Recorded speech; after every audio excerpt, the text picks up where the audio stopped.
The Ballad of the Renfrew Ferry. Welcome aboard, shipmates, this elegant craft. Although she's got old, she's got an excellent draught. But before you get settled, before you get merry, here's a potted history of the wee Renfrew Ferry.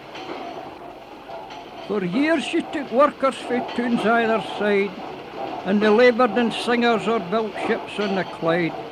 It was bonnets and boots and patched dungarees, and half a plain loaf and a big dod of cheese. There was nae nautical talk like man the crow's nest, or keel haul that stowaway striptease vest. Thank God we were saved that dreadful ordeal, for you couldn't keel haul if you hadn't a keel. No, the talk was of women and horses and that, and the crabbit old gaffer in his big bowler hat.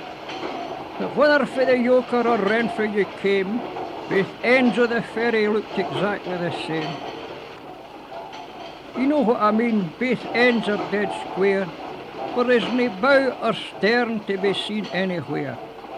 One night going home it was such a tight squeeze, they were packing folk in with a shoehorn and grease.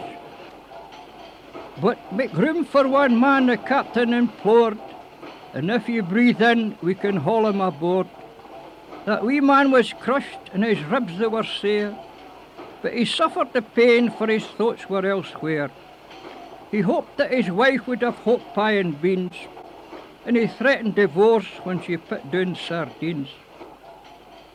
But what I think's tragic, what's really a shame, the wee Renfrew Ferry never boasted a name.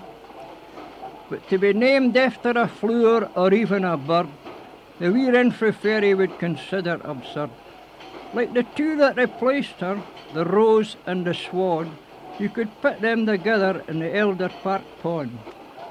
You could call it the Matchbox, even the Gaffer be good, or what's wrong with the Welder or the River Clyde Toad. But name or nae name, she'll be remembered with pride by the men who created bigger ships on the Clyde.